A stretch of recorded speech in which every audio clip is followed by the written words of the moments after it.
حافظ احمد الله صاحب له د پرون د وړمې ورځې څخه موږ 2 واره ور وغوښتو. اول وار یې موږ وغوښتلو چې د حکومت له خوا څه دا ده چې ته د پرلط کمیټې وپوښته زموږ او د حکومت او د پرلط کمیټې در مابین یو کردار ادا کړه. کتونکو اورېدونکو د تقریبا نن 15مه ورځ چې لا هم د پاسپورټ افیس مخ بند دی.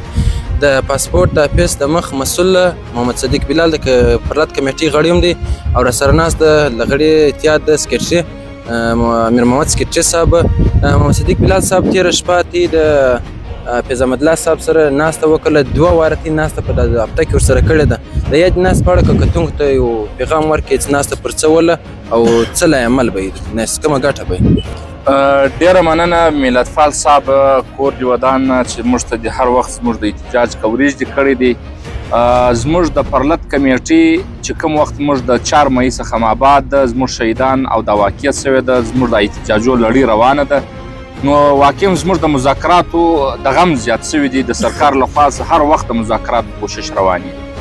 نو موږ حافظ احمد الله صاحب یې کور ودان موږ اختیار ورکړي هغه له حکومت په چمن کې چې دلته د دوی کم نمایندګان ول د هغه سره مجلس وکړي.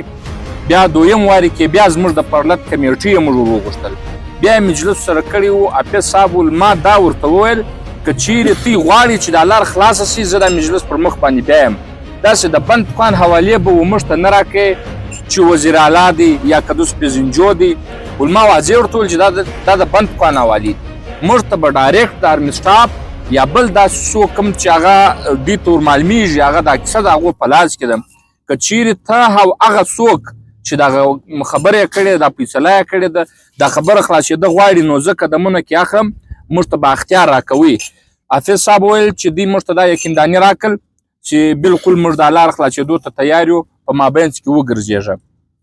حافظ صاحب موږ ته هم دا وویل چې تی په خپل اپس کې د پرلط کمیټې ټول ملګري باید و دشمن ته یو د میژې قدر لار هم نه کړي ور چې هغه په موږ را دننوځي په مابینځ کې بې اتفاقي راولي.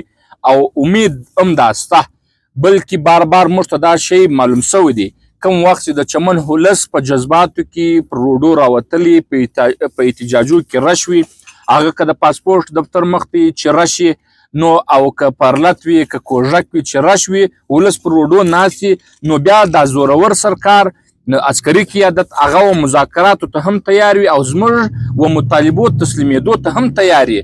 موږ پر ټولو ښاریانو باندې دا غږ کوو چې تاسو احتجاجونه باید ښایسته کړي په احتجاجو کې په زیات تعداد برخه واخلي. زموږ مذاکرات په څو طرفه کې روان دي. انشاءالله زموږ دا امید دی چې که اسلام آباد دی که په پنډۍ کې چې هر ځای کوم زموږ حافظ احمد الله صاحب چې دا روان سو د مذاکراتو یو لړۍ په مخه واخیستل زموږ دا توقع ده انشاءالله دا مذاکرات به کامیابه کیږي او موږ تاسو به په خپله مطالبه کې کامیاب یو. او د جرګې په اړه تاریخ معلوم کړی دی که نه؟ د جرګې په اړه باندې به دا درته وایم ملتپال صاحب جرګه زموږ د دې وطن دپاره ډېره مهمه ده ځکه په دې کې د ټول زموږ د دې چمن ښار کې چې څومره کامونه دي زموږ کوشش دا دی چې د دې ټولو کامو د هرې پښې یو د مشر یو سپینږیری موږ په دې کې راطلب کړو چې دا جرګه نوره په ښایسته او قوي سي. صرف دا نه چې د پاسپورټ په مسله یا د چمن پرلط په نورو مسلو کې به دا کردار ادا کوي.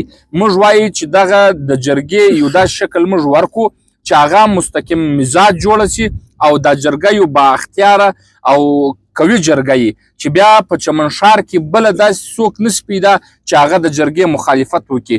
نو موږ کوشش دا کوو د جرګې یو اړخ بل اړخ د ښایستول دپاره موږ لګیا یو چې په دې کې موږ ټول خلک کې راونغاړو که صافي حضرات دي که وکیلان دي که ډاکټران دي که ماسټران دي یعنې موږ د ښار ټولې نمایندګیانې په دې کې رااخلو چې په هغه کې جرګه قوي سي او جرګې پر مخ ښې فیصلې وکړي. تاریخ فلحال موږ نه دی ښکاره کړی. ګرانو کتونکو لکه څنګه ستاسو ته معلومه ده تقریبا 8 میاشتې وسولې چې د چمن ولس پر روډ باندې ناست دی. نو دومره وخت چې تاسو په د 8 میاشت کې د چمن د ولس سره یا د لیر ځای څخه خلکو کومک کوئ یا د دې ویډیو به نشرولې یا د چمن ولس راواتي دغه څو ورځې لا راوځي پر دغه روډونو باندې کښېنئ خپل پاور د آخري شپې د دا حکومت یا رایه هر چاته چې هغه شاته چې دغه خبرې فیصله یې لاګو کړې ده دې ته یې ورښکاره کړي نو انشاءالله بریا به بیا د ولس کم خلک که په چمن کې نه دي بیا دې دا چمن کم اواز تاسو پر رسیږي دلته څو سوشل رسنۍ ملګري د اواز پورته کوي هغه د اواز مخ ته شریي چې زموږ اواز پورته سي ډېره مننه کور ودان